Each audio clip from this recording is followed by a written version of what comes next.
Boa noite a todos. Hoje estamos com mais um evento idealizado pela Comissão da Mulher Contabilista do CRC Pará, em parceria com a Comissão da Mulher Contabilista do CRC do Rio Grande do Norte.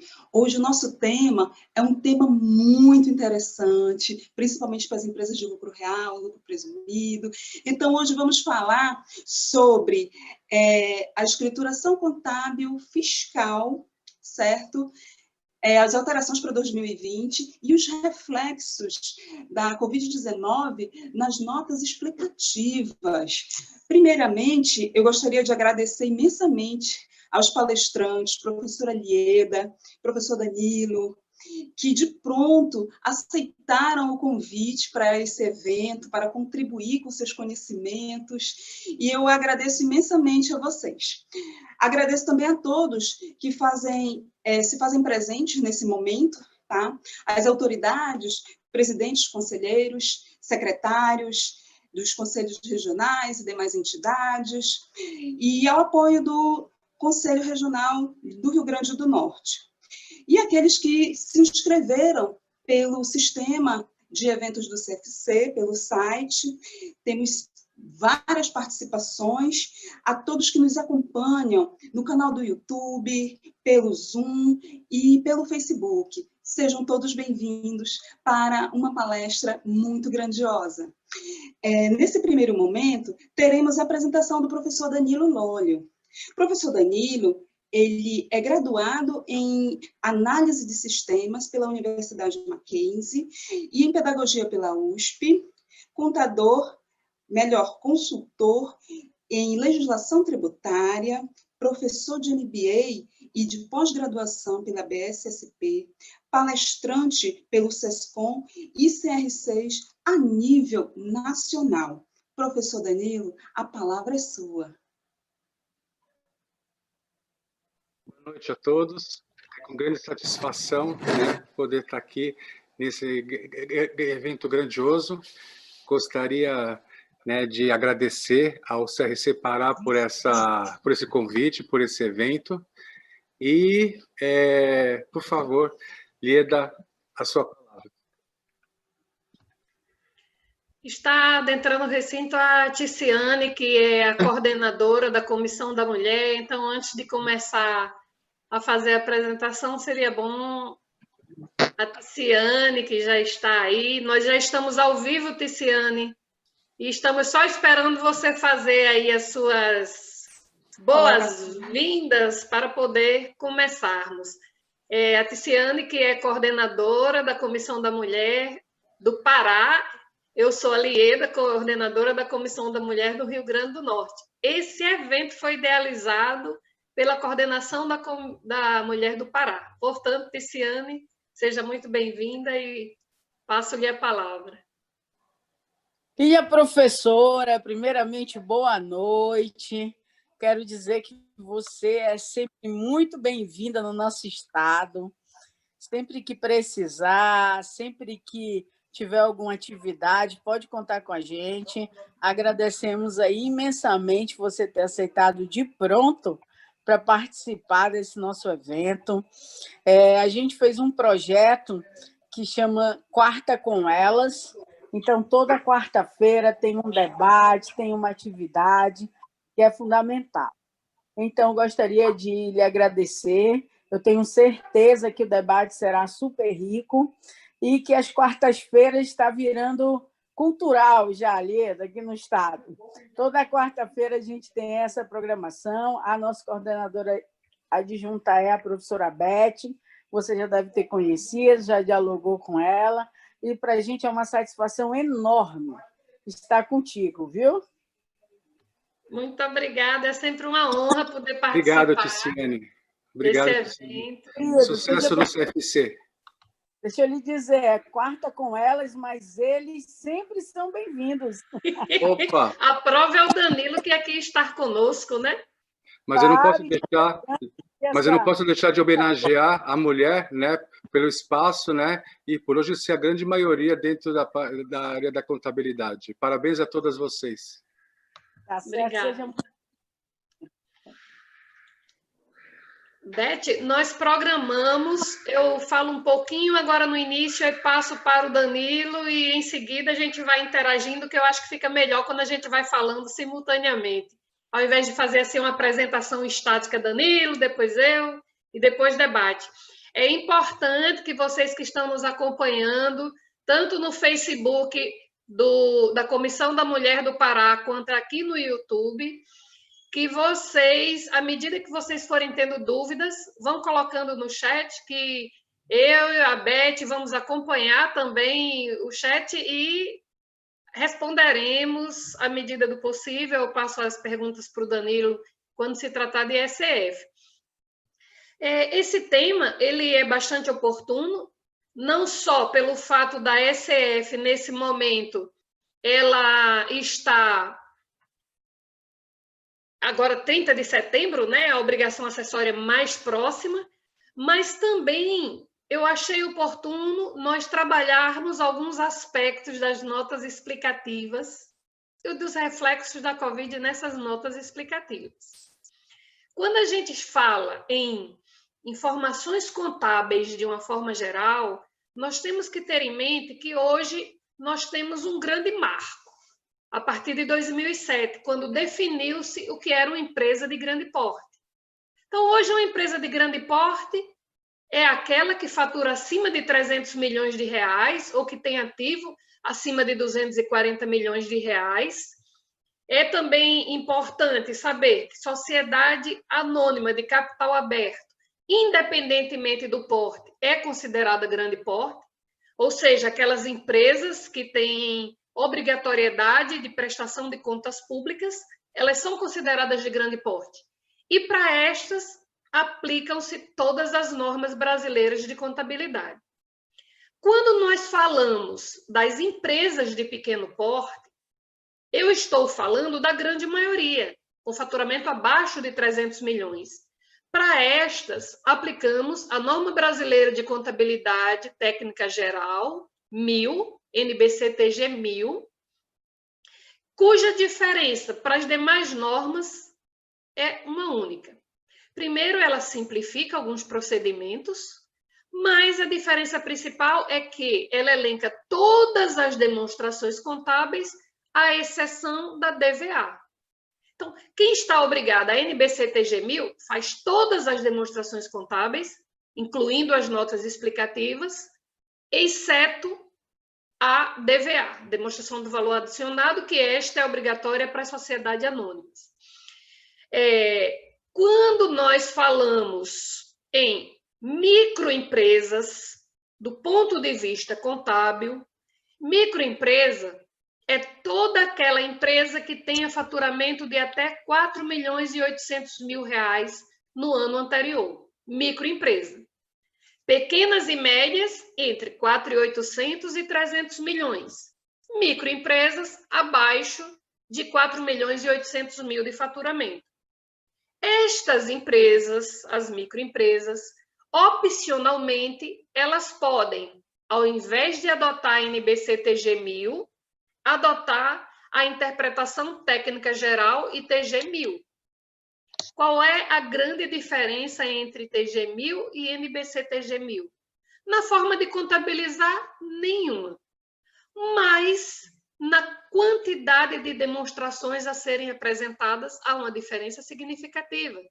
Pela ITG 1000, essas empresas são obrigadas apenas ao balanço patrimonial, à demonstração de resultado, às notas explicativas, além da DFC, que é obrigatória pelo CPC 03 para todos.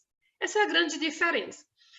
Como hoje nós vamos falar dos aspectos tributários, é importante dizer que, independentemente da modalidade de opção, certo? Tributária, independentemente de ser lucro real, presumido ou simples, todas as empresas são obrigadas pelo Código Civil a terem contabilidade. E esta contabilidade, independentemente do regime de opção tributária, é pelo regime de competência sempre. Então, Contabilidade é regime de competência para a empresa do simples, para a empresa do lucro presumido, para a empresa do lucro real. Mesmo que a do lucro presumido tenha optado ser tributada pelo regime de caixa, que é um regime tributário, não é um regime contábil. Contabilidade é princípio da competência em todos os casos. Ok? Esse é um primeiro ponto. As notas explicativas, elas são obrigatórias independentemente do porte. E partindo do pressuposto que essas notas já são feitas, eu trouxe hoje alguns aspectos que devem ser considerados, principalmente no balanço agora de 2020, em relação às notas explicativas. Por quê? Nós temos algumas normas técnicas que tratam especificamente de notas explicativas, temos o ICPC 07, que trata da forma de apresentação dessas notas, o ICPC 07, né? Eu tenho a NBCTG 26, que trata das demonstrações contábeis de uma forma geral. Eu tenho o CPC 23 e a NBCTG 23, que trata especificamente dos eventos subsequentes, né? Eu tenho a questão da retificação e erros, mudança de política. Então, o CPC 23 e 24, eu preciso olhar com cuidado nesse ambiente Covid quando eu vou tratar de notas explicativas. Então, por exemplo, é fato que muitas empresas tiveram perdas significativas em seus estoques. Então, elas vão ter que apurar a estimativa para perda no valor recuperável desses estoques. O CPC 16 já diz, custo o mercado dos dois um menor. Mas, na nota explicativa, eu tenho que evidenciar que motivos levaram a eu ter uma estimativa para perda. Tem algumas empresas que tiveram a sua própria continuidade questionada. Algumas tiveram que fechar as portas. Algumas definitivamente, e algumas estão tendentes a fechar definitivamente. Então, se isso ocorrer, eu tenho também que colocar este reflexo na nota explicativa. É importante também saber que quando a gente fala do exercício fim de 2019, se de alguma forma a Covid afetou resultados de períodos anteriores, eu vou ter ajustes que podem ou não ser objetos de alteração das demonstrações. Querem um exemplo bem simples? Quando eu vendo a prazo, eu faço estimativa para créditos de liquidação duvidosas, né? A estimativa para crédito de liquidação duvidosa. Vamos supor que em dezembro, quando eu fiz essa estimativa para crédito de liquidação duvidosa, que é a antiga provisão para devedores duvidosos, vamos supor que quando fizemos, aquela época, os meus clientes eram saudáveis. Então, eu estimei que quase a totalidade ia pagar, baseada no histórico passado. Então, eu fiz o meu percentual baseado no estoque que eu tinha de créditos com possibilidade de não recuperação em razão de experiência passada. Mas veio a Covid. Muitos clientes que eram saudáveis passaram a não ser. Muitos clientes que nunca atrasaram passaram a atrasar, e alguns, inclusive, desses clientes fecharam as portas. Tornou de difícil recuperação, eu tenho que rever essas estimativas. Lida, mas eu vou reabrir o balanço anterior? Não, eu vou colocar em nota explicativa, porque é um evento subsequente que afeta, inclusive, a continuidade do meu negócio. Então, essa apresentação não é nem para dizer como é que você vai elaborar uma nota explicativa, mas os cuidados que você precisa ter, neste ano especificamente, ao elaborar as notas explicativas. Porque, quando mensuráveis, os reflexos da Covid têm que ser quantificados também na nota. Em alguns casos, eu não consigo quantificar, mas então eu vou botar qualitativamente. Eu vou dizer, por exemplo, que eu tive na minha empresa redução de carga de trabalho, redução de faturamento, se eu tive aproveitamento dos incentivos fiscais que foram oferecidos, se eu tive benefícios em relação aos meus empregados, por exemplo, eu tenho empregados com contrato suspenso, mas que o governo paga uma parte. Eu tenho com redução o governo pagando uma parte. Quando isso acontece, entra na característica de subvenção para investimento, e eu vou ter que estudar o CPC 07 para ver até que ponto se aplica a minha contabilidade. Alieda, eu nunca tive subvenção para investimento. Mas esse ano, muitos que nunca tiveram, precisaram. Teve vários que tiveram sua folha de pagamento paga condicionalmente por recursos liberados por financiamentos públicos, não foi? Para folha de pagamento especificamente, com condições. Aí você vai ver, lá no CPC 07, que trata especificamente das subvenções para investimento, ele diz o que caracteriza. Então, para cada fato durante esse período, eu tenho que ver se caracterizou ou não o CPC 07 para eu lançar a subvenção para investimento. Cada caso é um caso. Eu tenho estoques perecíveis que, em função de estar fechado o estabelecimento, teve perdas, e essas perdas não recuperáveis. Eu tenho os testes de recuperabilidade, que eu tenho que fazer o teste de impairment, que é baseado no CPC 01, e as empresas, independentemente do porte, anualmente, têm que dizer se há evidências ou não de perdas não recuperáveis, se o valor de mercado está abaixo do valor contábil, ou se o valor de projeção do fluxo de caixa descontado, trazido a valor presente, daqueles valores que eu tenho a receber, descontando o valor do dinheiro presente, é menor do que a possibilidade de geração de renda, é menor do que o valor que está no meu balanço, e eu vou ter que fazer.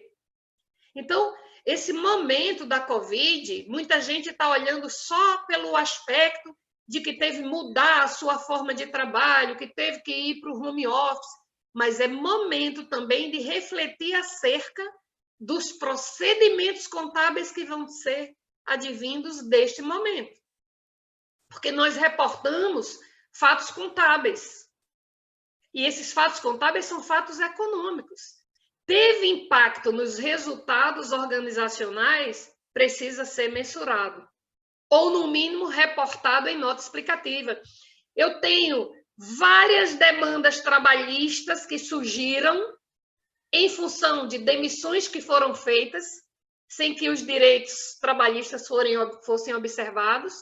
Então, eu vou ter que ir lá para o CPC 25, que trata de contingências passivas, né? E provisão para contingências, para ver se é possível, se é provável ou se é remota a possibilidade daquele empregado ganhar. Isso vai ter reflexo lá na minha nota explicativa.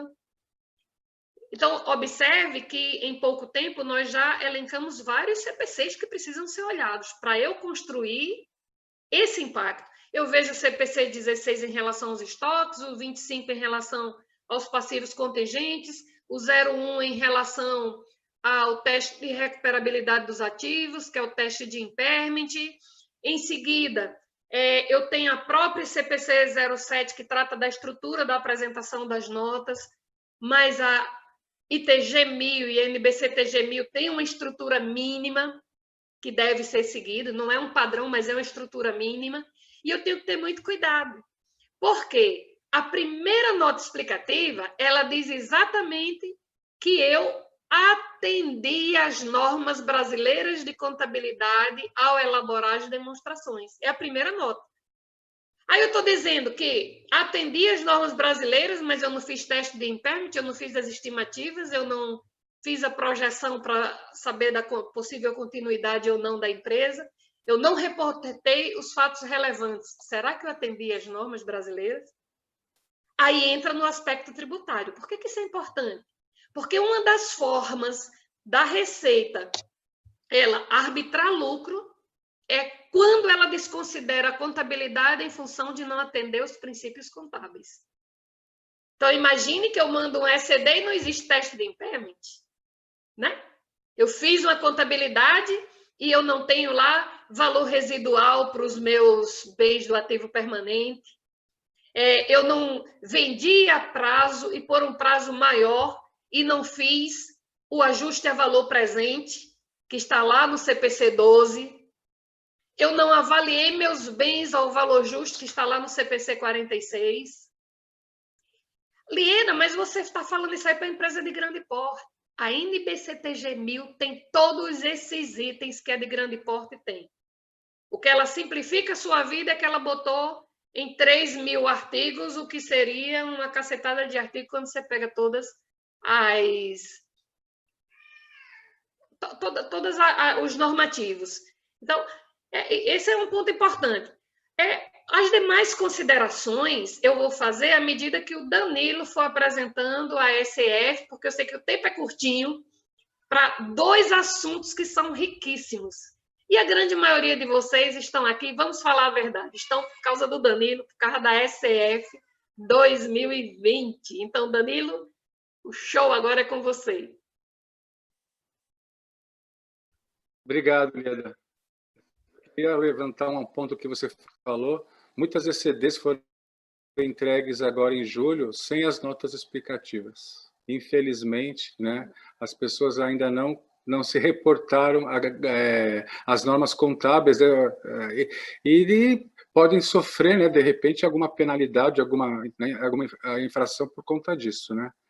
Por conta das normas societárias que deveriam ser seguidas e, infelizmente, não foram, né? Mas vamos ver o que espera, né? Agora, com as suas dicas aí, né? Vamos falar assim, né? Vamos ver agora se as pessoas têm um pouco mais de consciência por conta disso. Então, vamos começar. Beth, mais uma vez, muito obrigado pelo carinho, muito obrigado pelo convite, entendeu? Agradeço demais a confiança depositada por mim e por Lieda também, né? E, sem delongas, vamos começar?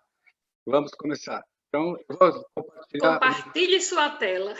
Compartilhar meu material aqui. Como Lieda falou, as dúvidas depois vão ser esclarecidas ao longo, né, Lieda?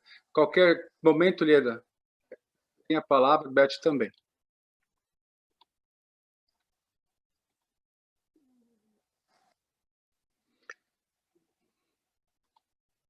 Lieda, tudo bem?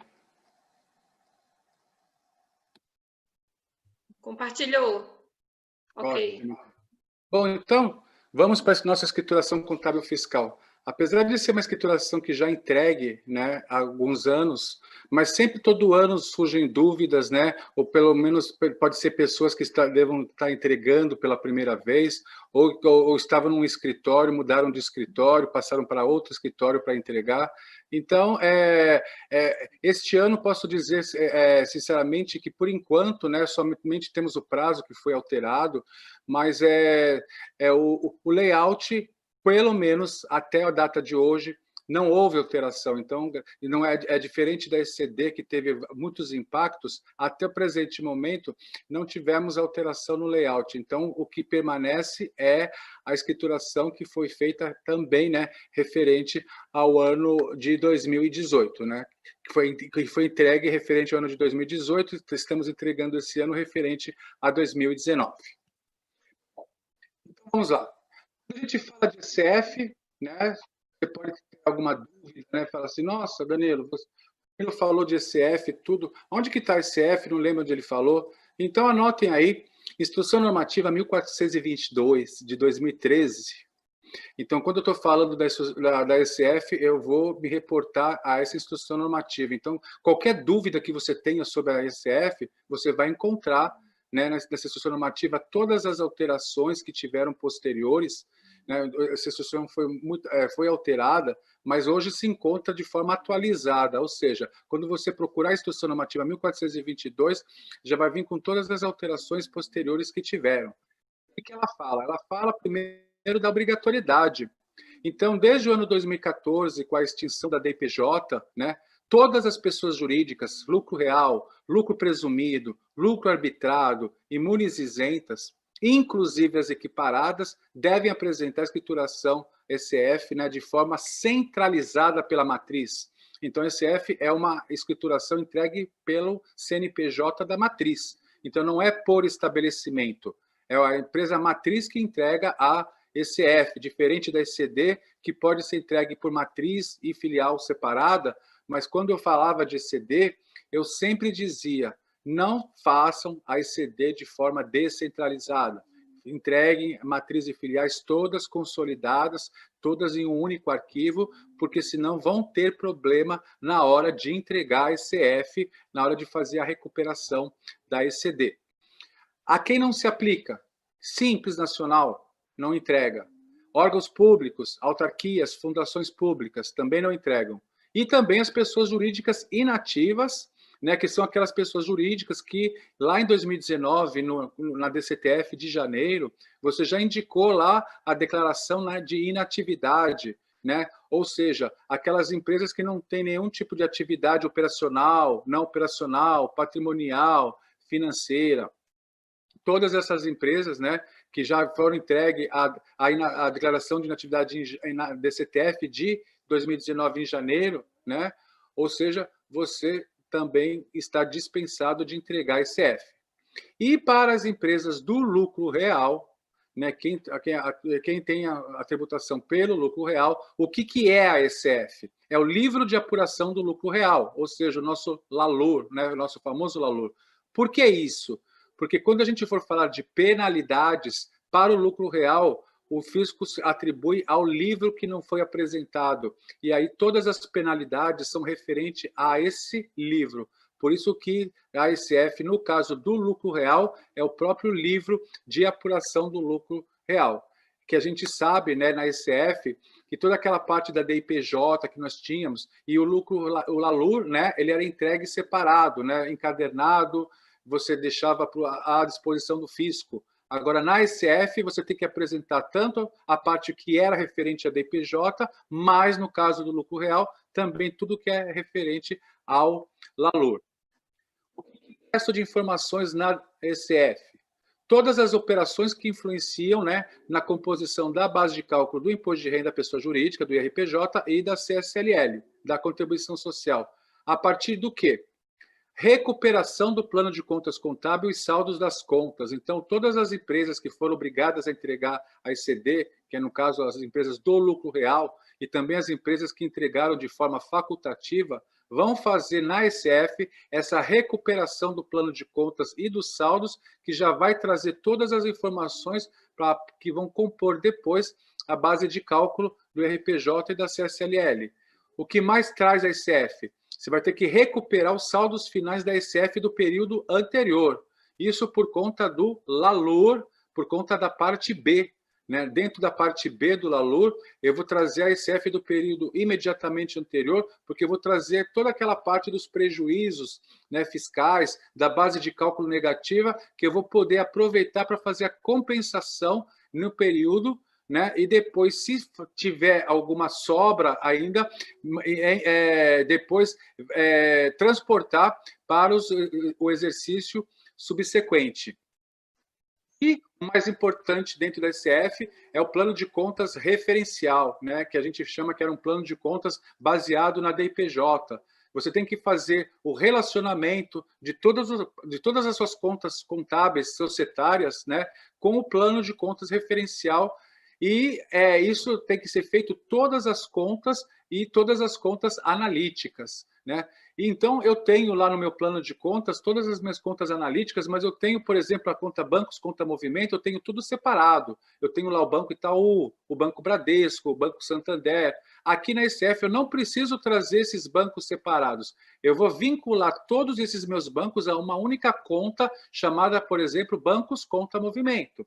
Porque o que interessa para a ECF não é o histórico da conta, a descrição da conta analítica, é os saldos dessas contas. A mesma coisa vai acontecer na conta de clientes, na conta de fornecedores, né? A ECF vai trazer isso numa única conta, apesar que na contabilidade vai tudo separado, né? Cliente por cliente, fornecedor por fornecedor, na ECF vai trazer tudo consolidado em uma única conta analítica, né, vamos dizer assim, que vai possuir um único saldo agrupado, né?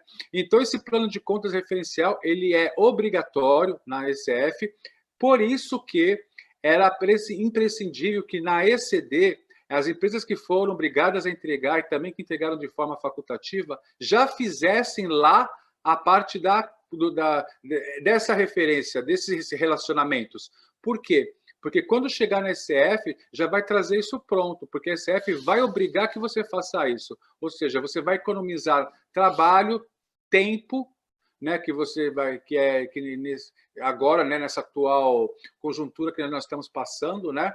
Então, era bom, né, era de extrema importância que na ECD, quando você entregou a sua ECD em julho, você já tenha feito a parte do plano de contas referencial. Apesar da ECD ser facultativo, você não era obrigado a fazer, mas a gente recomendava que todas as empresas fizessem por conta desse trabalho que agora vai ser economizado quando for fazer a ECF. Tá? Então, na ECF, o plano de contas referencial ele é obrigatório. O que mais que eu presto de informação na ECF? O detalhamento dos ajustes do lucro líquido, né, no livro Elalur, ou seja, toda aquela parte A do Elalur, as adições, as exclusões, então, tem que ser demonstradas na ECF. Assim também no parte do ELAX, que é o livro de apuração da base de cálculo da contribuição social. Nós temos 2 livros de apuração, então, na verdade. Nós temos o Elalur, né, que é o que todo mundo... Né, e também temos o ELAX, que é o livro de apuração da contribuição social. Como são livros praticamente parecidos, os valores praticamente são os mesmos, o que isso vai facilitar? É que quando eu estiver fazendo o Elalur, existe uma ferramenta dentro do programa lá do ECF que você pode copiar o Lalur para dentro do ELAX, sem você precisar ir lá no ELAX e colocar os mesmos valores novamente. Então, ele transporta automaticamente tudo que você fez dentro do Elalur para dentro desse livro. Mas os 2 livros, o Elalur e o ELAX, devem ser feitos, né? Os registros de controle de todos os valores a excluir, adicionar, compensar em exercícios subsequentes. Tudo isso na parte B. Né? Então, tudo aquilo que vai para exercícios subsequentes, prejuízo fiscal, base de cálculo negativa, tudo isso tem que ser demonstrado no ECF, tudo isso que vai para a parte B. Por quê? Porque no exercício seguinte, eu vou recuperar a ECF deste ano que eu fiz referente ao exercício de 2019. Né? E os registros, lançamentos, ajustes, tudo que for necessário para observar os preceitos da lei tributária que não constam na parte comercial e sim somente exclusivamente fiscal. Por exemplo, as despesas indedutíveis. Né?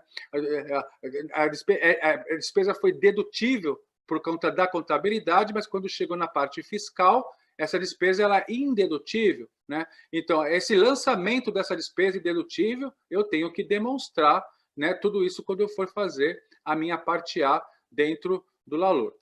E, finalmente, a parte do livro caixa. Né?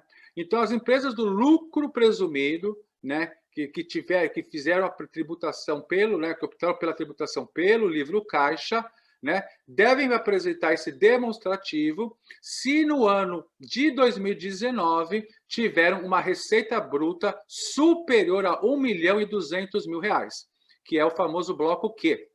Então, aquele bloco Q que está dentro da ECF, que é o demonstrativo do livro caixa, ele somente é obrigatório você fazer se você, no ano passado, lucro presumido, regime de tributação tributário pelo caixa, né? Você teve uma receita bruta superior a R$1.200.000. Senão você vai entregar a ECF, você tem que entregar a ECF de qualquer jeito, mas você não vai precisar, nesse caso, fazer esse demonstrativo, esse bloco Q, né, que a gente vai ver, por conta disso. Tá? Então, esse bloco Q só é obrigatório se a empresa do lucro presumido teve essa receita bruta superior no ano passado. Bom, o prazo. O prazo, normalmente, né, ele é anual, essa declaração, ela é até o último dia útil do mês de julho do ano seguinte ao ano calendário. Porventura da pandemia deste ano, então, em caráter excepcional, foi criada a Instituição Normativa 1965, que prorrogou este ano, excepcionalmente, até o último dia útil do mês de setembro de 2020, ou seja, no dia 30 de setembro. Mas aí eu aconselho, não entreguem no dia 30 de setembro, ou seja, no último dia. e a gente sabe como bom brasileiro deixa para entregar no último dia. Aí você pode ter um problema de internet, você pode ter um problema de falta de energia, você pode ter vários problemas, e isso não vai ter uma desculpa para você falar para a Receita que você não conseguiu entregar a obrigação por conta de algum problema que teve. Por isso que a Receita já fala bem claro, até o último dia. Ela não fala que é no último dia útil que você tem que entregar. Então, o meu conselho, se você já entregou a ECD, e como esses fatos se referem ao ano anterior, ou seja, a 2019, já comecem a fazer as suas ECFs, tá? Não deixem para fazer na última hora, porque você pode ter transtornos depois, que de repente você não vai conseguir entregar a prazo, e as penalidades por conta disso, elas são, eu vou mostrar para vocês, elas são altíssimas, tá? 2 assinaturas obrigatórias, né, com o certificado digital. Uma do contabilista e uma da pessoa jurídica. O contabilista sempre assina com o CPF, a pessoa jurídica ela pode assinar de 4 formas com o certificado digital A1 ou A3. Ela pode assinar com o CNPJ da própria empresa que está entregando, né, do próprio estabelecimento. Ela pode entregar com o CPF do representante legal da pessoa jurídica. Ela pode entregar com o CNPJ ou CPF do procurador constituído com procuração eletrônica. E também, finalmente, pode entregar também com o procurador constituído, aí nós temos a Instrução Normativa 944, por meio de procuração cadastrada no site da Receita e depois que tem que ser validada em uma unidade da Receita Federal. Eu acho que isso vai ser menos aceitável por conta dessa pandemia deste ano, que pode ser que a unidade da Receita Federal esteja fechada. Né?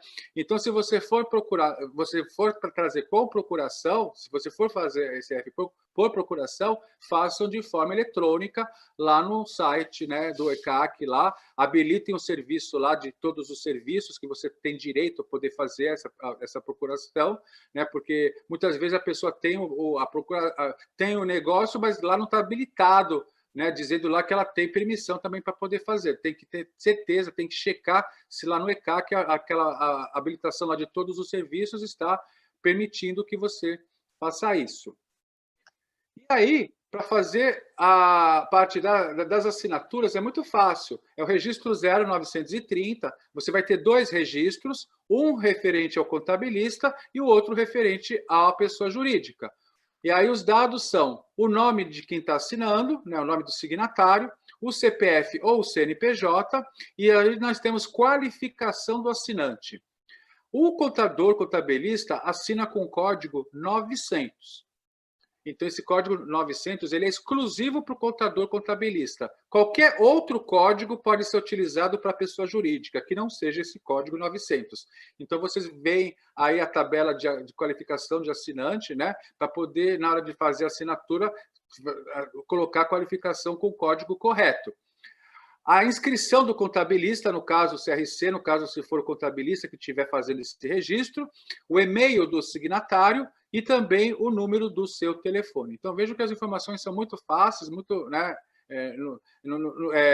são muito práticas, vamos falar assim, não tem nada de diferente, não tem nada de difícil para fazer, mas só tem que tomar muita atenção. E aí, um problema sério, crucial.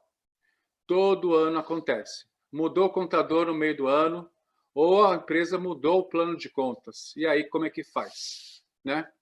Aí está falando lá no primeiro parágrafo que não é possível transmitir 2 ou mais ECFs no caso de mudança de contador ou de plano. O que ele quer dizer com isso?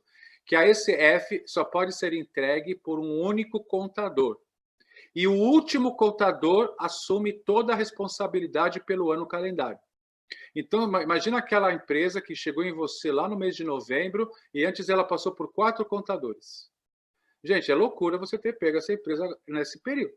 Vamos falar a verdade, tá? Espera para pegar no ano seguinte, no começo do ano, porque você, o último que pegou, vai assumir a ECF, vai assinar com seu certificado digital, se responsabilizando pelo período todo.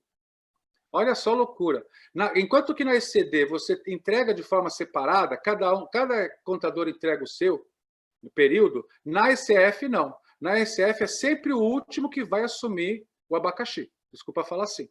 né? E também, no caso de plano de contas, mudança de plano de contas, você não vai entregar duas ECFs, uma com plano de contas e a outra com outro plano de contas. Não, você vai entregar um único ECF, só que aí você vai informar o plano de contas lá, a transferência lá na ECD, né, que você fez, né? Você vai informar no registro I-157 qual que era a conta anterior que tinha o saldo e qual que é a nova conta que passou a ter o saldo. Tudo isso na ECD foi feito. Tem que tomar cuidado que quando você tem, por exemplo, vamos supor um contador, né, antigo que tinha a contabilidade lá de uma empresa de janeiro a abril. E aí passou um contador novo agora que vai assumir o período de maio a dezembro. Esse contador novo vai assumir também a responsabilidade de janeiro a abril daquele contador antigo. Já vou falando isso. Ou seja, ele não vai fazer só o período dele e vai entregar o período dele. Ele vai entregar tudo. Ele vai entregar tudo como se ele tivesse fazendo, como se ele tivesse feito. Tanto que muitos contadores, quando pegam essas contabilidades, eles preferem refazer a contabilidade do contador anterior, porque ele não confia, muitas vezes, no que aquele contador fez. Né? Então, tem que verificar isso também. Vai ter que ver o tempo, tem que ver o que você tem disponível para isso. E aquilo que eu falei, imagina aquela empresa que passou naquele ano, calendário 2019, por 4 contabilidades, 4 escritórios diferentes. Imagina a loucura que vai ser por conta disso. Mas aí, vamos supor, então, que você tem. Primeiro, quando você for fazer a sua ECF, você vai ter que ter esses 2 arquivos.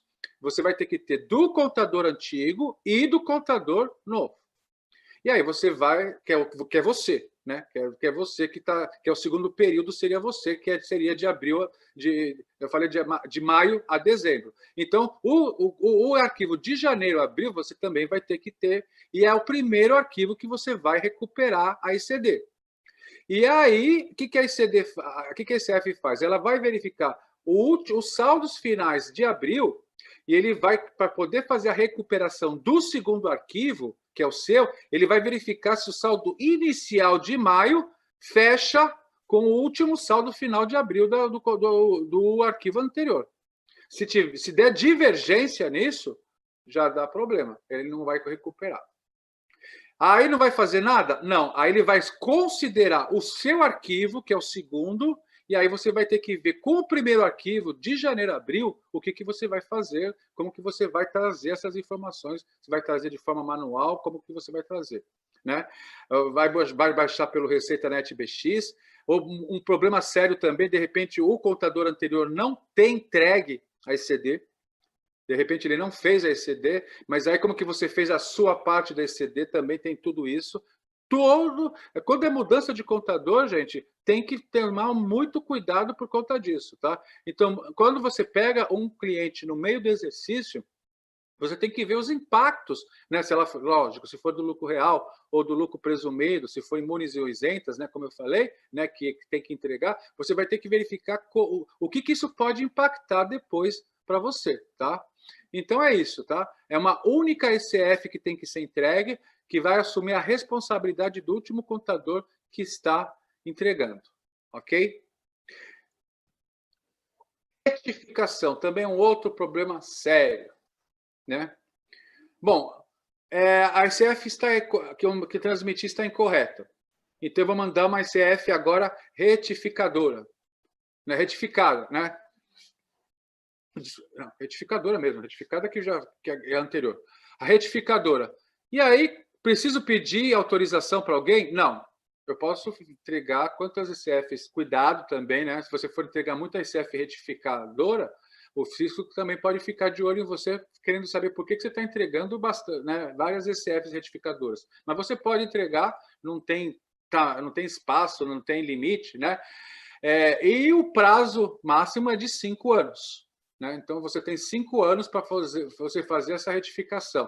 Então, não independe de autorização de autoridade administrativa. Lembrando que a ECF retificadora, ela substitui integralmente a ECF retificada, ou seja, você não vai entregar uma ECF só daquilo que você retificou. Você vai desconsiderar a ECF anterior e vai entregar uma ECF como normal, como se estivesse entregando de forma normal com todos os registros, com todas as informações, tá?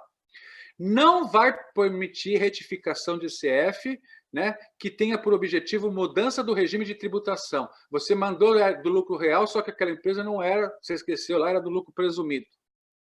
Não tem como alterar o regime na retificação. Não tem como, tá? A não ser que você passe a adotar o lucro arbitrado, que aí tem normas, né, regulares, contábeis por conta disso, fiscais também, desculpa, tributários por conta disso, que aí ele permite você mudar, adotar o lucro arbitrado. O único regime de tributação que ele permite alteração é para o lucro arbitrado. Agora, de presumido para real, de real para presumido, esquece. Também tem o seguinte, vamos supor que a ICF que você retificou, ela teve alteração nas contas da parte B do LALUR e do ELAX. E aí, o que você vai ter que ver? Vai ter que verificar se você vai ser obrigado a retificar ICF, de repente, de períodos posteriores. Vamos supor que nós estamos lá em 2024, e você vai fazer uma retificação da ICF de 2020, que você verificou lá, né? Está no prazo de 5 anos, você vai fazer.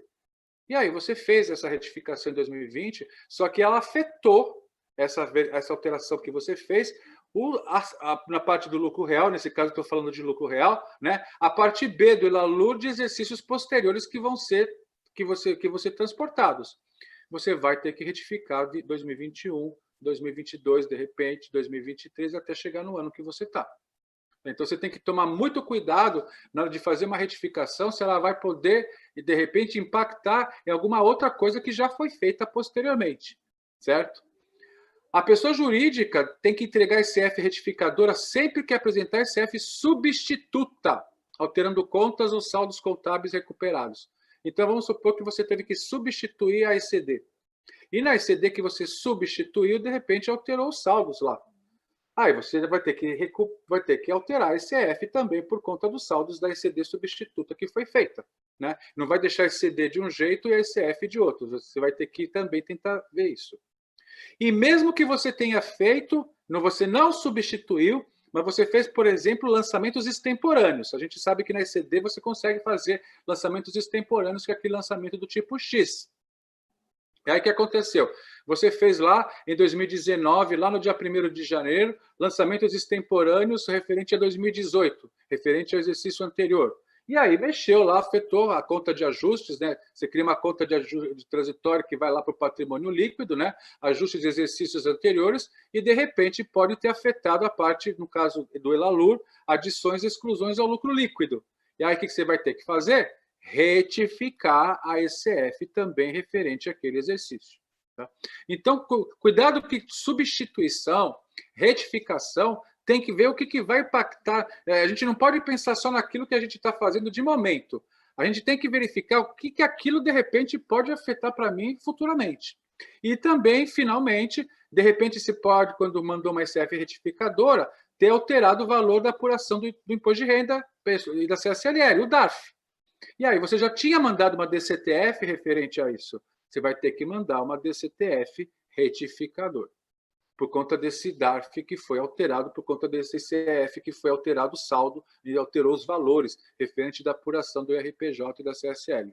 Então, quando a gente fala de retificação, você tem que. Então, você está vendo que ECD, ECF, DCTF, elas estão intrinsecamente ligadas. Tá? Havendo alterações de uma, ela pode afetar a outra. Então, você tem que verificar o que isso pode depois influenciar referente ao seu planejamento. Tá? Então, não vamos pensar só diretamente naquilo que está afetando para mim no momento. Eu tenho que ver o que aquilo depois pode, de repente, para mim, posteriormente, ser afetado. Ok? E as pessoas alteram, normalmente, só se preocupam com aquilo que alterou, mas não veem que aquilo pode ter alterado a ECD, que aquilo pode ter alterado a DCTF, ou fez uma ECD, não verificou que fazendo a ECD pode ter alterado a ECF, ou seja, tudo isso está, como eu falei, está relacionado. Casos especiais no caso de entrega, né, de transmissão. Casos especiais, extinção, cisão, fusão, incorporação. O prazo qual que é? Até o último dia útil do terceiro mês subsequente ao evento. Então, não é até o mês de julho, do ano seguinte, até o último dia útil de julho. Então, se eu tiver um caso de extinção, cisão parcial, cisão total, fusão e incorporação, eu tenho que saber que eu tenho 3 meses depois que teve o caso para poder entregar. Eu não vou poder esperar julho do ano seguinte para poder fazer isso, né? A não ser que janeiro, abril, né? De janeiro a abril, então, por exemplo, agora do ano de 2020, eu tive lá no mês de fevereiro uma cisão, fusão, incorporação. Eu posso entregar até o mês de julho. No caso agora vai ser julho, né? Vai ser setembro do mesmo ano. De janeiro a abril segue essa regra. A partir de maio para frente, qualquer caso especial que eu tenho que contar até o último dia útil do terceiro mês subsequente ao do evento, tá? De janeiro a abril eu posso entregar até o último dia útil do mês de julho do referido ano. A partir de maio eu tenho que contar até o último dia útil do terceiro mês subsequente. Então, cuidado quando tiver casos especiais, que a regra de transmissão ela é diferente. SCP. Bom, a SCP, né, ela entrega a SCF de forma separada, ou seja, ela antigamente entregava tudo em nome da sócia ostensiva, agora não. Você vai entregar a SCF separadamente como se fosse uma empresa normal, né? E aí, quando você for entregar a SCP dessa empresa normal, você vai usar o CNPJ da sócia ostensiva e também um código que essa empresa sócia vai atribuir a cada SCP que for fazendo.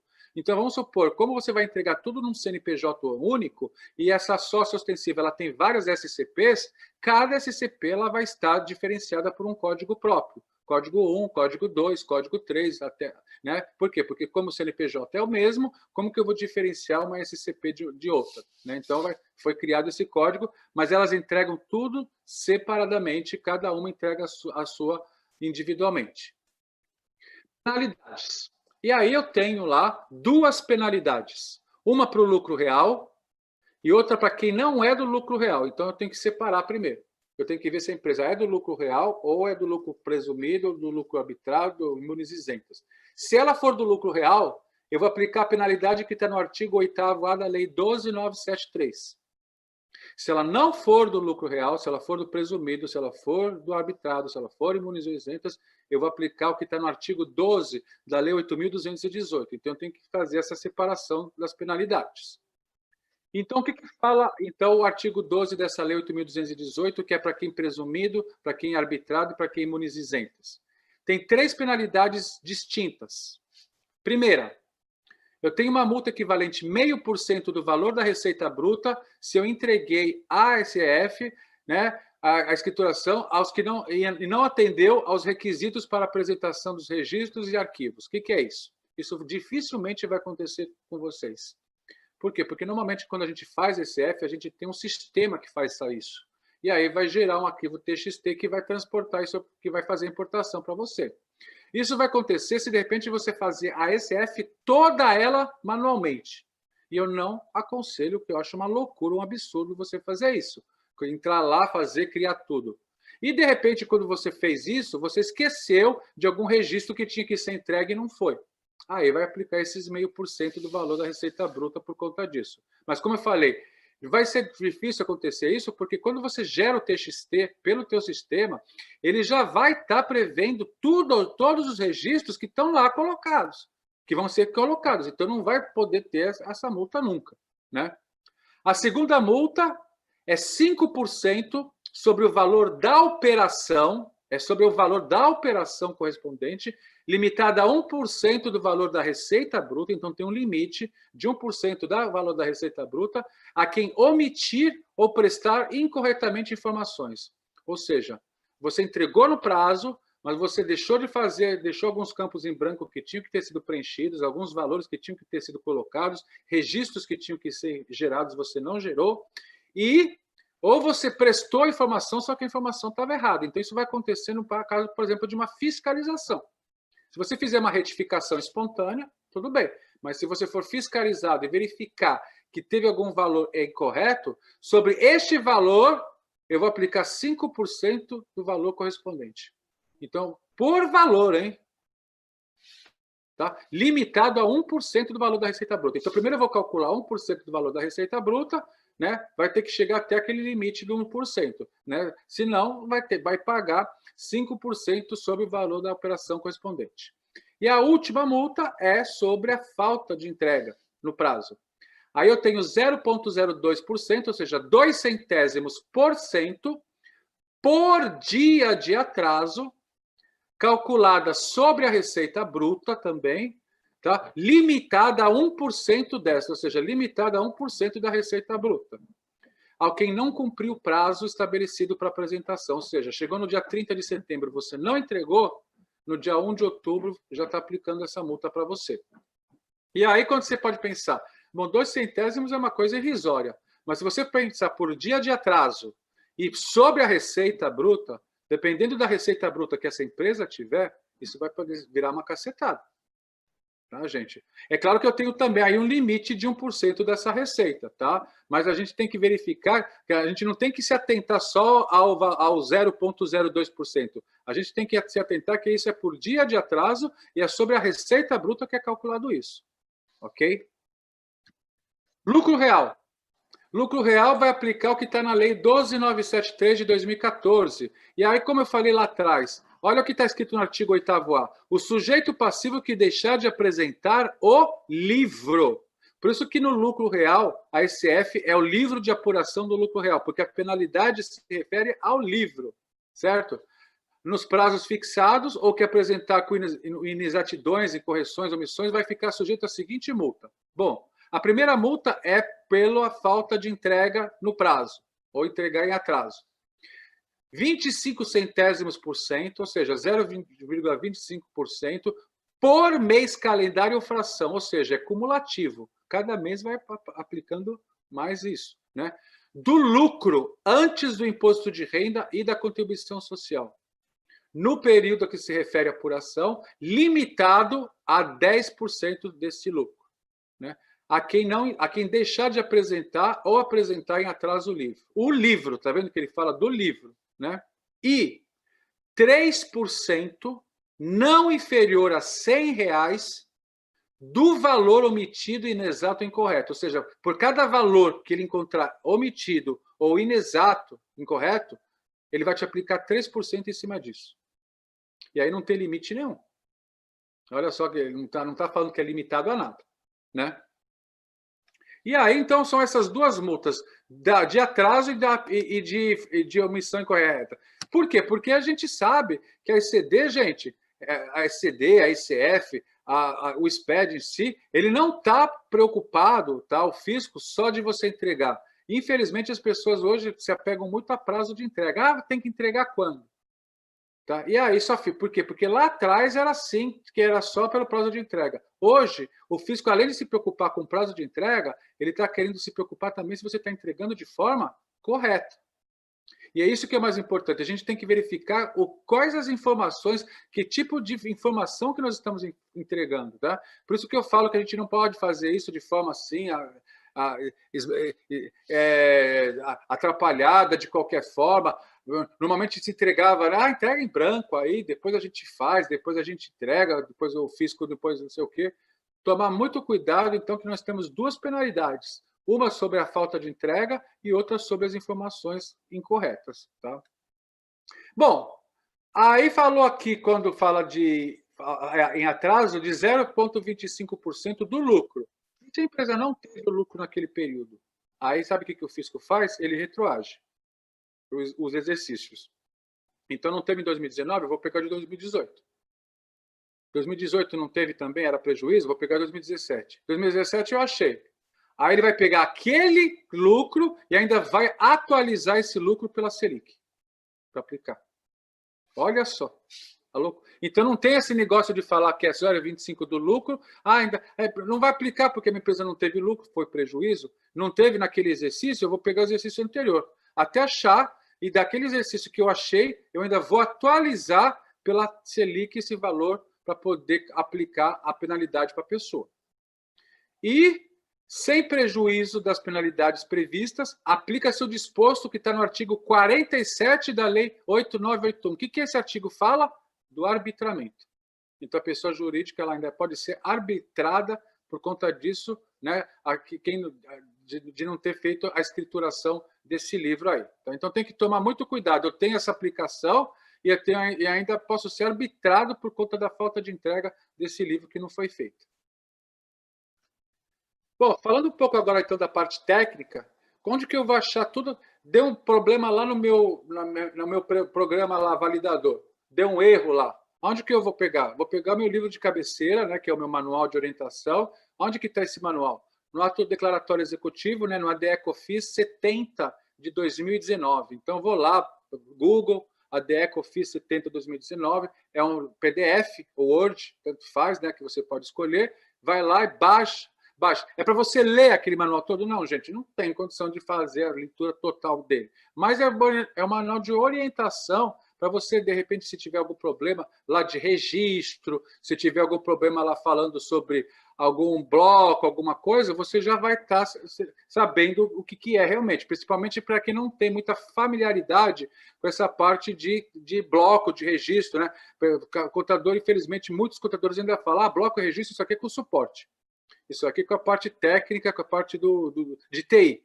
Joga lá o problema para eles lá, porque isso aqui não me interessa. Eu sou da área tributária, eu sou da área fiscal, eu não quero saber nada disso. Não, gente, vamos quebrar essa parede, vamos mudar esse pensamento, né? O pessoal, ambas as partes. A parte de tributária tem que conhecer a parte de informática, de layout, e quem é de layout, quem desenvolve, também tem que conhecer a parte fiscal, né? Então, ou seja, também tem que ter um relacionamento por conta disso.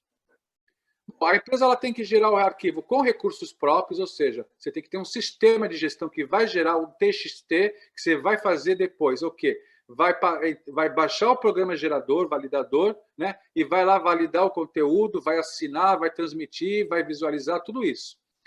É possível o preenchimento da ECF no próprio programa gerador. Gente, isso se você tiver algum registro lá que o teu sistema não gere.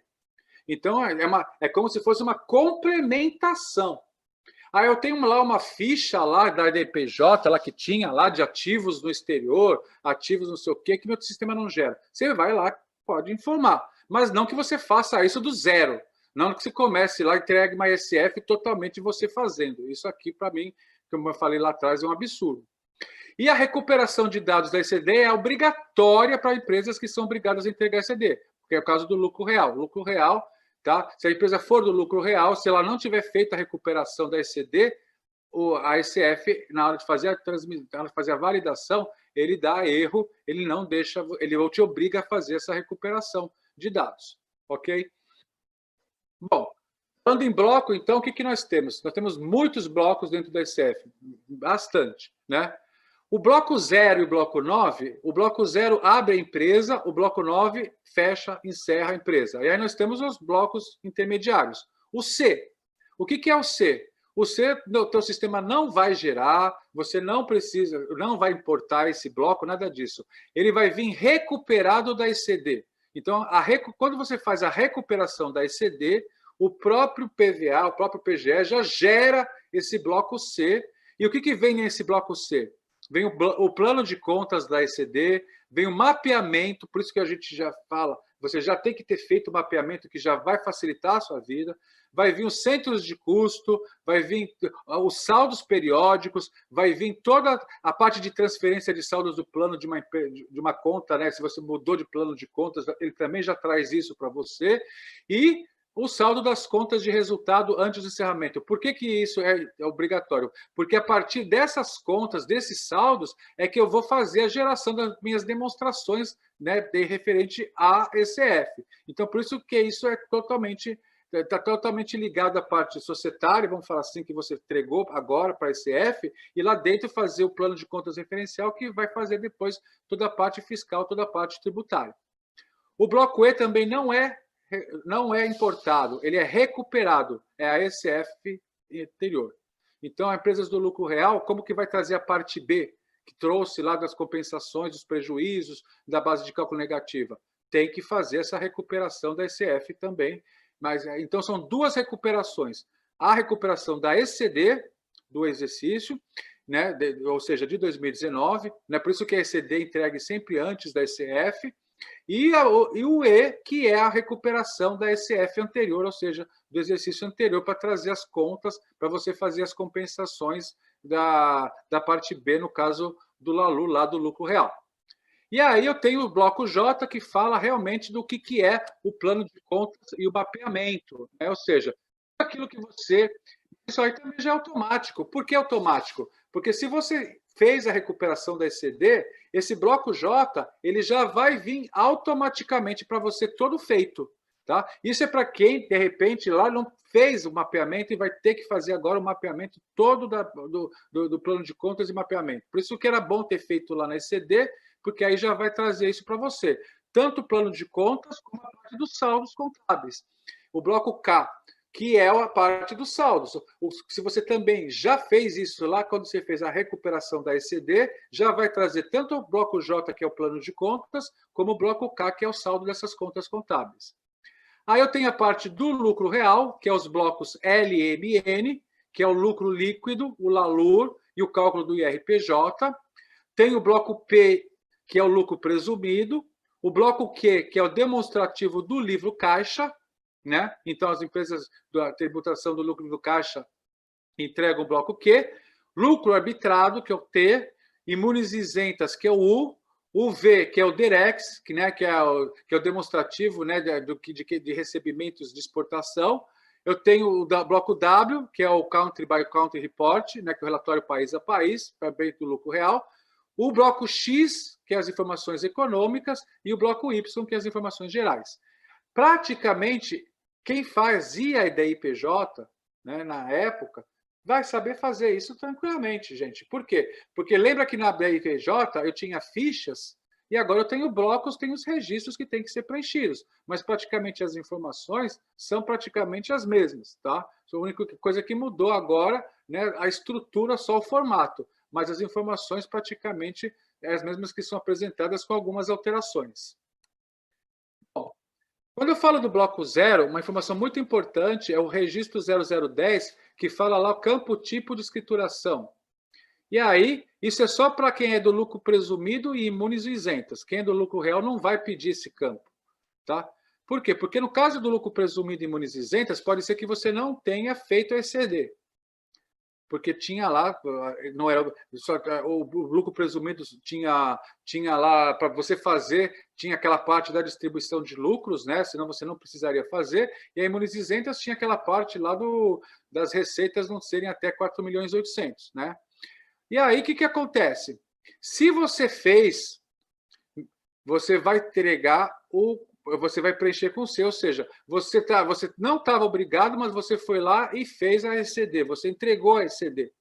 E aí você vai preencher com C, né? E preenchendo com C, você vai ser obrigado a entregar a ECD. Então ele vai lá, você vai ser obrigado a fazer essa recuperação. Agora, você não estava obrigado, você não entregou a ECD, e aí você vai preencher com o quê? Com L. Então, L não é livro caixa só. Além de ser livro caixa, é também para as empresas que não entregaram a ECD, que pode ser uma empresa imunes ou isentas que não entregou, ou que pode ser uma empresa do lucro presumido também do regime de competência, que também não entregou. Tá? A ECD por não estar obrigada por conta da distribuição de lucros. E aí, L, então, o que as pessoas confundem é que elas acham que L é só para quem é do livro caixa. Não é isso, tá? Além de ser livro caixa, além de ser para quem é do livro caixa, é também para todas as outras empresas que não foram obrigadas a entregar ECD. Então, elas vão formar L naquele campo respectivo, ok?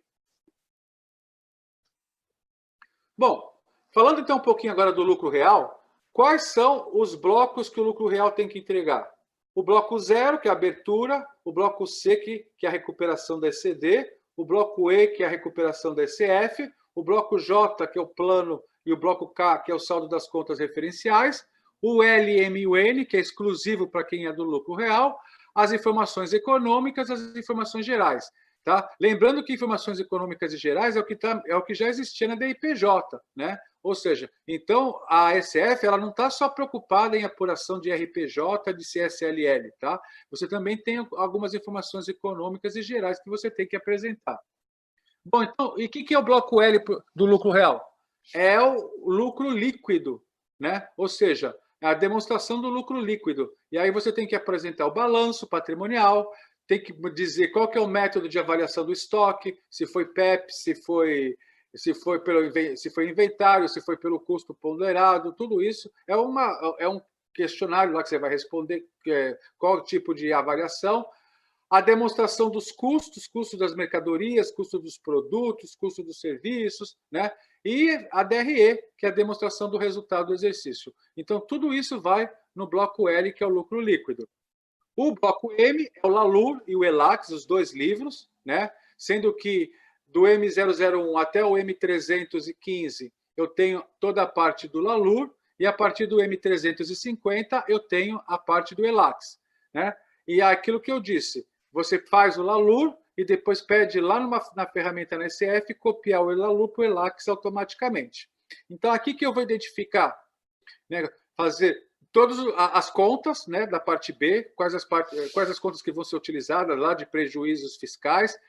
Aqui que eu vou informar todos os lançamentos da parte A do LALUR, né, todas as contas contábeis que foram relacionadas, se eu tiver processo judicial e administrativo também, tudo isso é feito na parte do ELALUR aqui nesse bloco, né? A mesma coisa se refere ao ELAX, por isso que eu falei praticamente para vocês que ele é uma cópia. Basta que você faça um, que ele depois vai transportar todos os valores para o outro.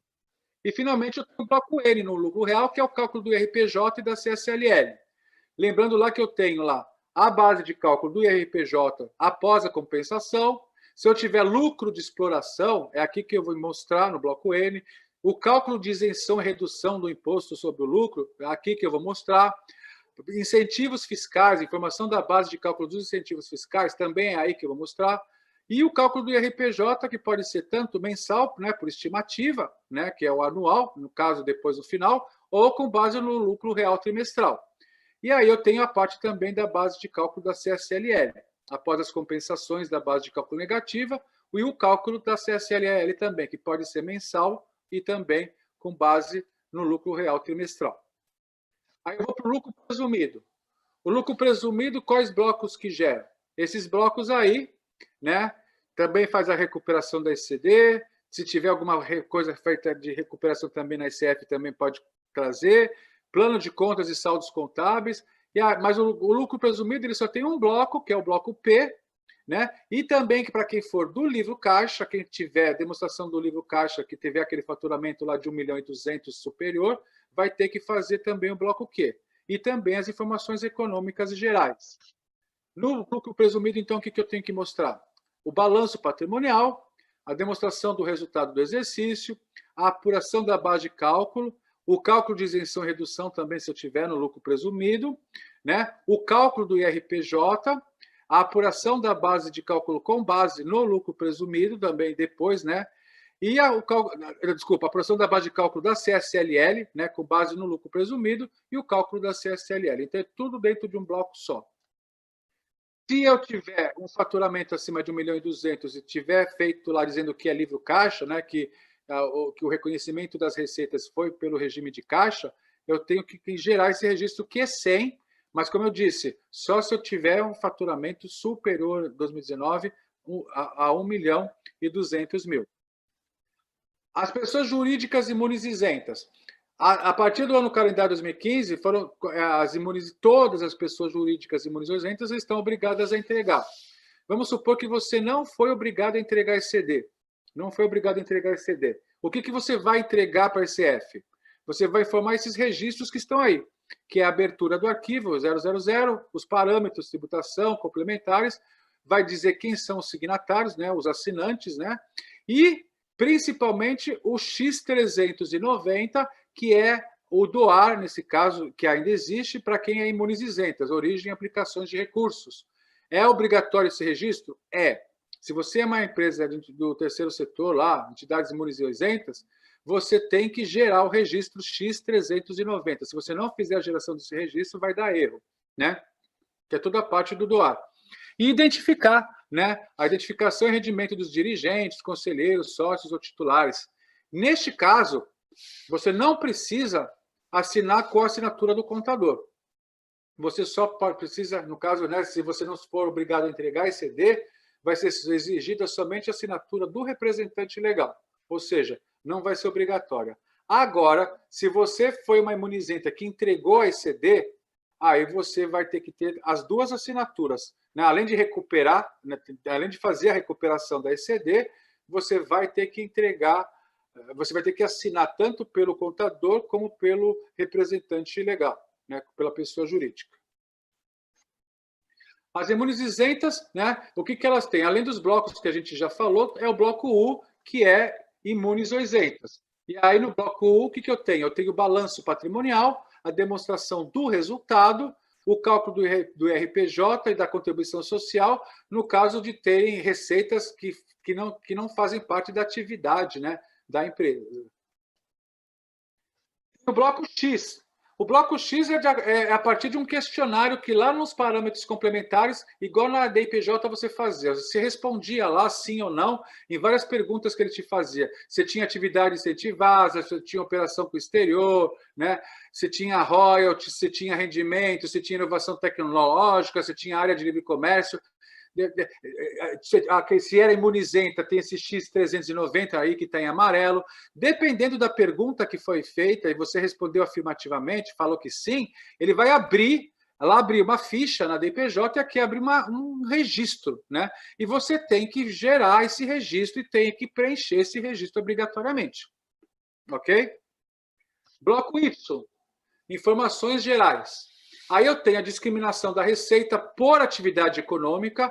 Então, lá, de repente, o meu cartão do CNPJ, lá, a minha atividade lá tem 2 quinais. Eu tenho que informar a discriminação dessa receita para cada quinais separadamente. E aí você pode me falar, nossa, mas isso é obrigatório?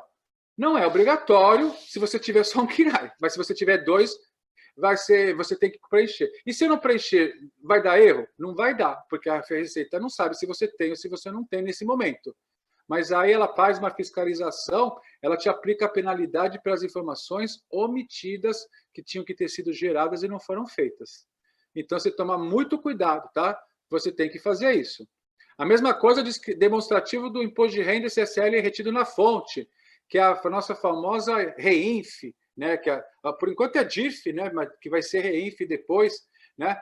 Que é as notas fiscais de prestação de serviços, as retenções que tiveram, né? A parte do imposto de renda, a parte da CSLL lá de 1%, onde que eu informo? Aqui, que já fazia isso também na DIPJ. Doações e campanhas eleitorais, ativos no exterior, identificação dos sócios, né? Que já tinha, participação pelo método da equivalência patrimonial, fundos e clubes de investimento, outras informações, se você é optante pelo Refis. E aí eu tenho lá o Y800, que é outras informações. O que é isso? Isso é igual lá na ECD, que existe, que é aqueles anexos que você pode informar, por exemplo, a nota explicativa, quando você fez na ECD, você preencheu lá no Word, você anexou isso lá, né, no arquivo Word, lá no formato RTF. Aqui também você pode fazer a mesma coisa, só que se refere a ECF. Então, você pode anexar qualquer tipo de documento que você quiser, nesse formato que eu falei, Rich Text Format, RTF, e jogar isso nesse arquivo aí, nesse registro chamado Y800, que é as outras informações. Bom, registro, então, do bloco Y, o que eu acho mais importante? Que é o registro Y540, então vejam que a discriminação da receita de vendas é a receita líquida, tá? Então, devolução de vendas, vendas canceladas também, você deduz isso, né? Toda aquela parte, é a receita líquida, né? Menos o que você vai informar aqui. Inclusive, isso fala bem claro lá no manual, né, da ECF. Vai informar o CNPJ, porque é por estabelecimento, então, se você for matriz e filiais, você vai ter que fazer isso, você vai ter que ver isso ainda, né? Receita de vendas e o KNAI exclusivo. Então, se você tiver 4 KNAIs, você vai ter que fazer 4 gerações, 4 Y540, então, para cada KNAI específico, tá?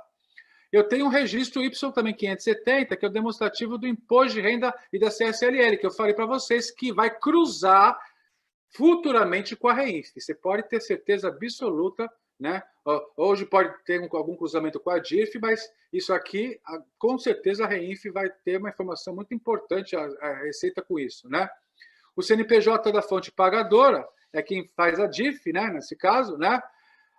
O nome empresarial da empresa, a razão social, código da receita. Então, se for IR, vai ser o 1708, por exemplo, o código 8045, né? Se for a CSLL, pode ser o código, por exemplo, 5952, né? E aí você vai ter aí, por exemplo, no mínimo 2 registros, um para o IR e outro para a CSLL. Por quê? Porque é por código de receita. Então, para cada código de receita, você vai ter um registro específico. E dentro desse registro, você vai ter que formar o rendimento, o IR ou a CSLL, qual for o caso, né? Ou você vai informar um, ou você vai informar o outro. Tá ok? Bom, e com isso, a gente conclui, né, a parte referente à nossa apresentação aqui, que é a ECF, espero, né, de uma forma bastante sintética, né? A ECF tem, né, não é um curso, né? Mas espero que vocês tenham, pelo menos, né, para quem nunca teve um impacto com a ECF, que pelo menos você tenham aproveitado, ok? E aí, Beth, o que acharam? Qual a posição de vocês? Beth? Estamos aqui. Beth? Estamos aqui. Estamos aqui. Estava lá só me deliciando com os elogios que as pessoas estavam fazendo à sua apresentação. Verdade. Valeu a pena, Beth? Com certeza.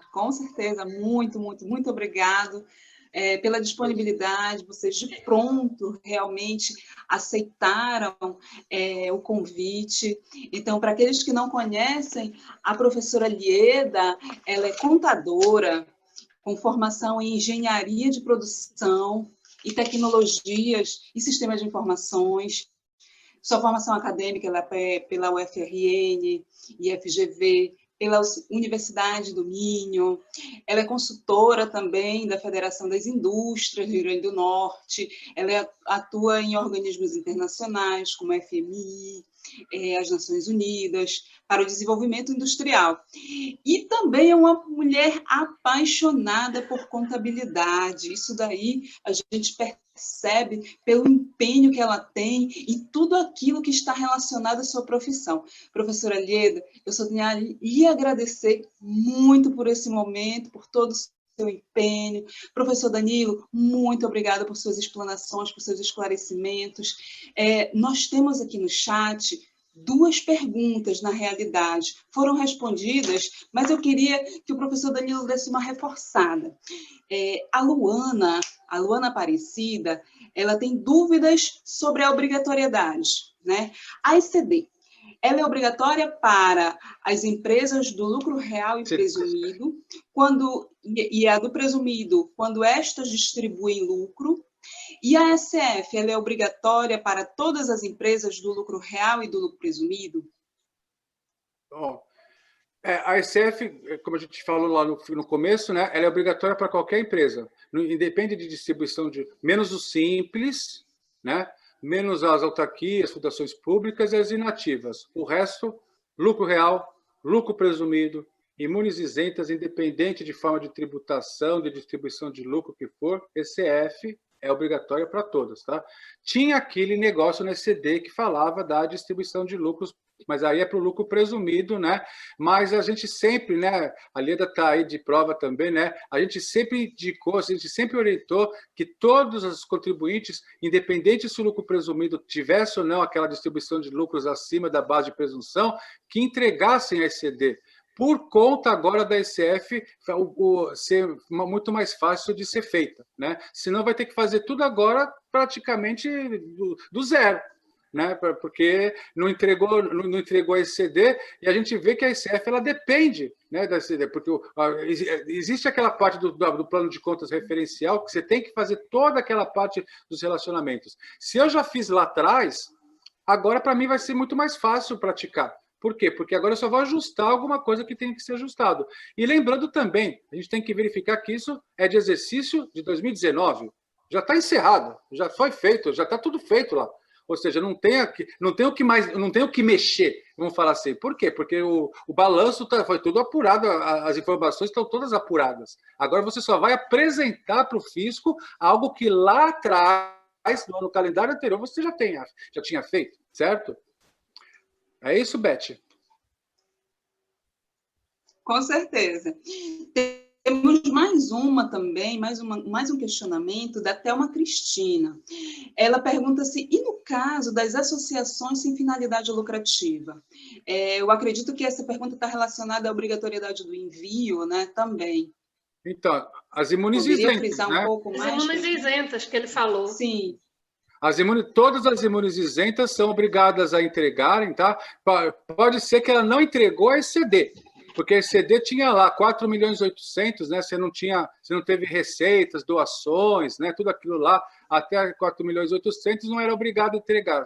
Superior a 4.800.000 tinha que entregar. Então, pode ser que a ECD não tenha sido entregue.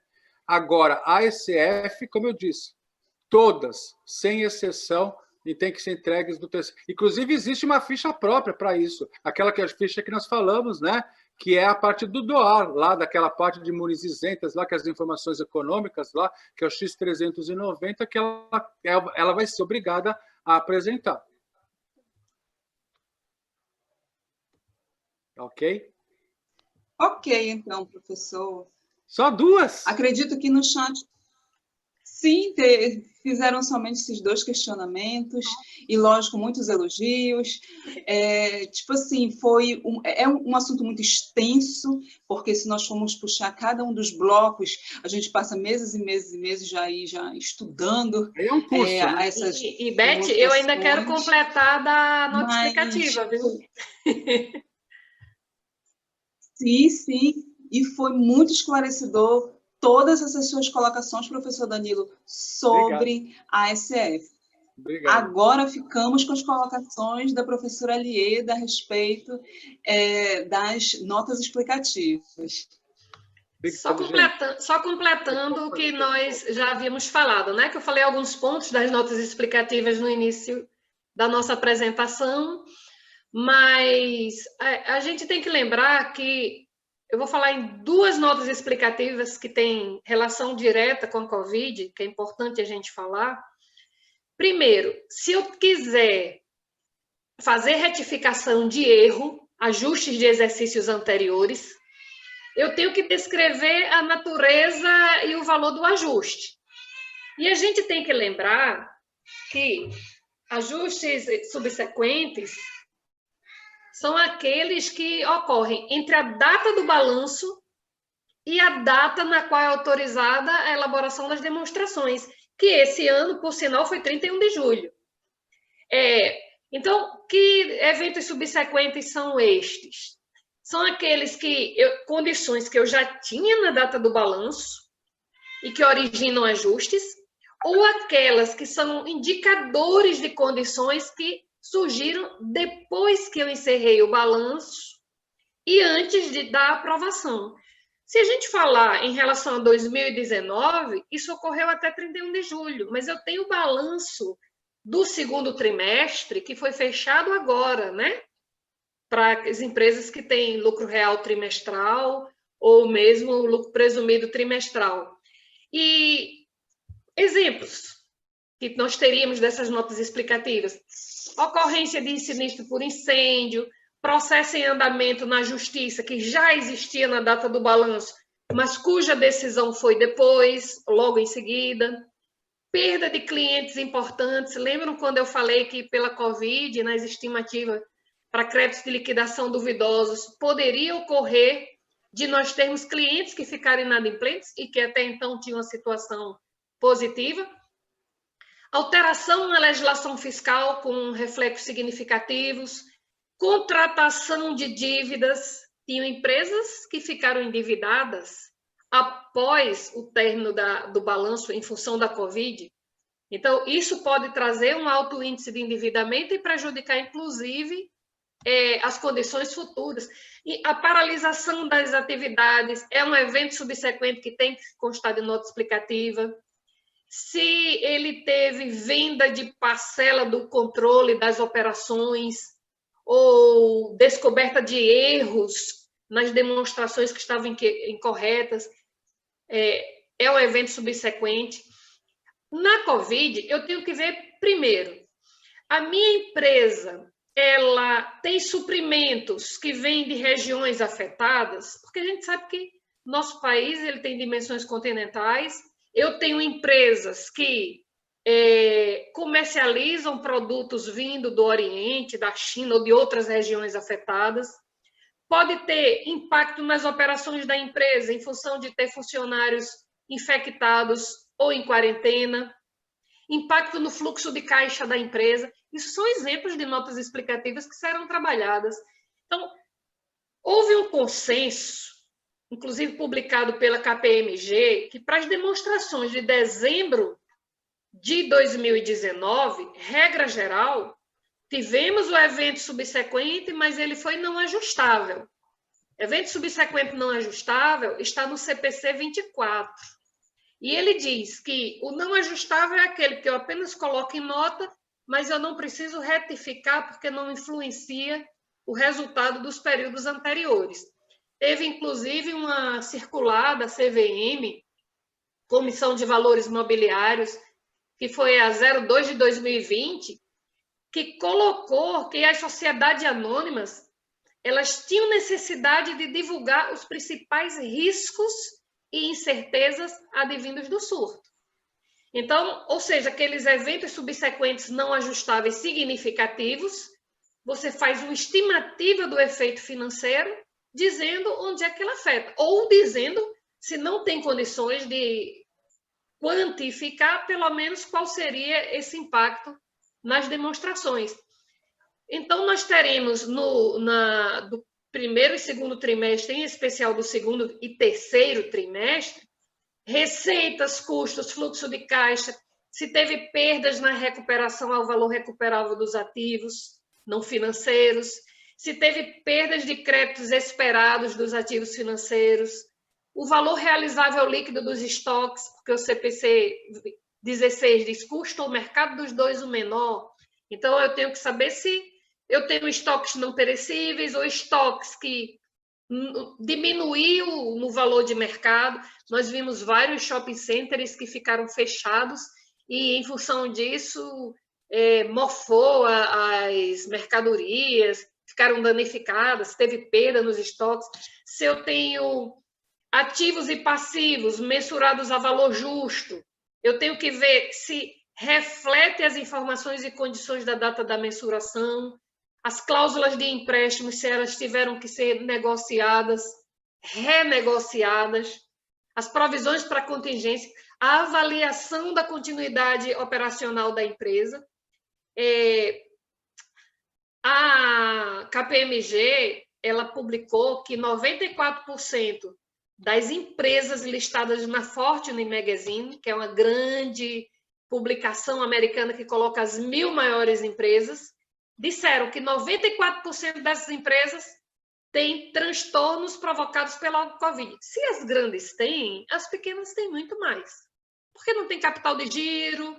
Então, a primeira coisa que eu pergunto é o seguinte: o contas a receber e os contratos sofreram impairment? Porque eu tenho o CPC 47 que trata da receita. Os estoques, eles precisam ser reduzidos ao valor recuperável realizável líquido? Qual é o custo de obtenção e cumprimento dos contratos que eu tenho de endividamento? Os setores mais impactados foram viagem, turismo, hotelaria, varejo, automotivo, petróleo. Dificilmente essas empresas ficaram sem ter algum impacto. Então, os impactos do surto, potencialmente, podem gerar uma recessão global. Mas a cadeia de suprimento, logística, mudança na forma de demanda, elas têm que ser objeto de notas explicativas. Se a gente fosse falar dessas notas explicativas, passaria o resto da noite. Na realidade, eu estou complementando aquela informação que eu dei no início da nossa apresentação. São 2 assuntos grandes para uma live só. E eu sei que vocês já estão com fome, com vontade de dormir, mas eu quero chamar a atenção que este ano, mais que nunca, a gente tem que ter um cuidado redobrado ao elaborarmos as notas explicativas, para que depois não tenhamos problemas de interpretação no futuro, ou inclusive problemas de ordem tributária, né? Porque as notas explicativas, elas acompanham as demonstrações. E para as normas internacionais de contabilidade que foram trazidas para o nosso ambiente normativo por meio do CPC 26, a NBCTG 26, nota explicativa é uma demonstração contábil.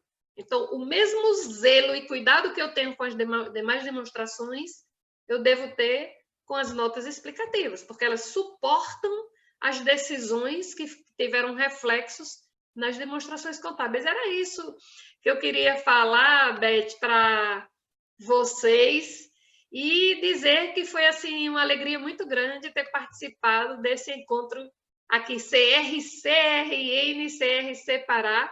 Eu que presido a Comissão da Mulher, particularmente aqui no Rio Grande do Norte, estou muito feliz por essa oportunidade.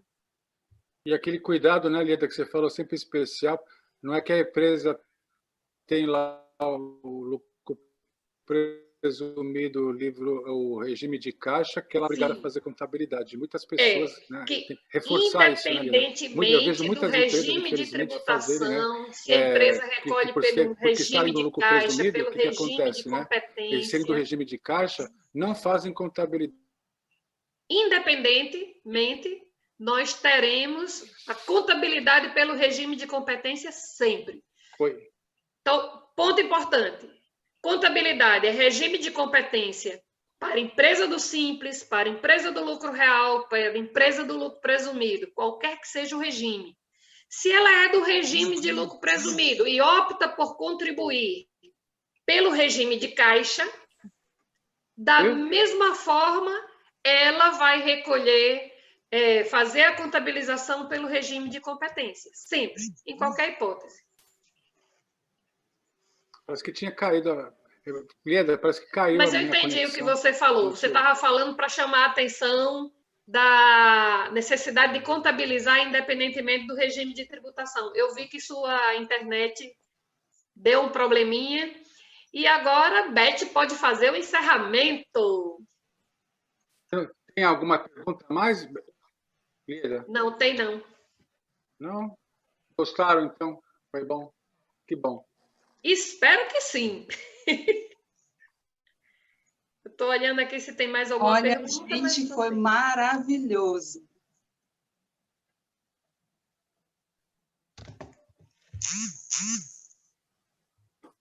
Ok. Pronto, Beth. Você pode fazer o encerramento. Beth? O pessoal do Desenprof, estou aqui.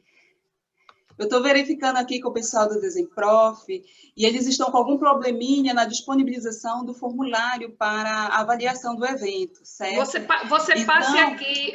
Eles vão corrigir? Beth, você passa o link do formulário aqui e eu posto. Pode ser porque eles não são gestor da página. Pode ser por isso. Você pega o link, posta então, aqui no chat e eu coloco na página, coloco lá no YouTube antes de encerrar. Pode ser isso. Ok, então. Ok. Dessa forma, mais alguma contribuição, enquanto eu coloco no chat o link da avaliação? Eu só queria agradecer. Pode ir colocando e já passo para Danilo fazer a despedida dele. Em seguida eu faço. Ok. Em seguida mais eu uma vez, agradecendo, Beth, tá bom? a você, ao Conselho Regional de Contabilidade do Pará, né, por essa disponibilidade. A todos vocês que nos assistiram até agora, até o momento, né? Espero, né, que essa pandemia acabe logo, né? E que possamos um dia assim nos rever, né? De forma presencial, para a gente dar, por exemplo, um abraço fraternal a todos vocês. Muito obrigado pela disposição de todos vocês e contem sempre conosco, sempre que precisarem, tá ok? Muito obrigado e uma boa noite a todos. Eu estou aguardando a Beth colocar aqui o link para postar para vocês, mas de antemão, vocês serão sempre bem-vindos ao nosso canal. Estamos com uma série de apresentações, inclusive vai ter uma palestra específica de nota explicativa. Nesse momento, eu vou disponibilizar o link do formulário, procurem preencher, porque é importante para vocês terem a presença e receber o certificado, né? E lembrem de dar curtida aí no canal para ajudar a gente. Esse canal é novinho, é o segundo evento que nós temos no canal, então ele é muito recente. Então, eu fico muito feliz que esse segundo momento já tenha sido com o CRC Pará. Lieda, esquecemos de falar da nossa semana ICF, né? Que nós temos. Não, mas você é quem vai falar aí, enquanto eu estou colocando aqui. Eu? Então, tá bom. Semana da ICF, você é palestrante. Temos uma semana da ICF recheada com bastante informações, né? Temos sete professores, vamos falar assim, né? Que estão assim, de alto nível, e cada um falando um dia por semana de um aspecto dentro da escrituração contábil fiscal, né? Aguardamos vocês também, né? Quem ainda não se inscreveu, né, Lieda? Tá aí, acho que ainda tem oportunidade para fazer isso e de nos assistir lá, entendeu? E de nos prestigiar, tá bom? É o meu recadinho. Obrigado. Eu vou colocar aqui o link, só um minutinho. Ok. Beth, eu estou colocando o link para eles. Você, tá seu bom. presidente, né? Hein, Beth? O presidente do CRC? O que é que tem o presidente do CRC? Sim. Agradecer ao presidente do CRC, né? Também por conta disso, né? Apesar de ser a comissão, tudo lá, como faz parte do CRC, agradecer, né? De nos ter ofertado também esse convite. Ok, professor Danilo. Nós é que agradecemos, eu aqui como coordenadora adjunta. Ticiane, tá? Manda um abraço para a Ticiane. Tá? Ok. Eu aqui na responsabilidade como coordenadora adjunta, em nome do CRC Pará, agradeço e parabenizo a sua participação, uma excelente explanação, como eu disse anteriormente. Você pode passar esse link pelo meu... tema muito extenso, mas que o senhor brilhantemente conseguiu dominar, esclarecer todas as dúvidas, que inclusive só tivemos 2 questionamentos, isso significa que sua explanação foi muito esclarecedora, eu tenho certeza que ajudou a muitos que estavam aqui conosco, certo? E deixou, assim, aquele ponto de um gosto de quero mais, para os demais que não têm tanto conhecimento do assunto, como também colocaram no chat. Agradeço demais à professora Lieda, muito pela sua colaboração. Obrigada mesmo. Foi de grande valia todas as suas colocações sobre as notas explicativas, elas são realmente relevantes, e nesse tempo de pandemia, nós temos que ter um cuidado muito maior, como você mesma colocou, observar todos os CPCs, todas as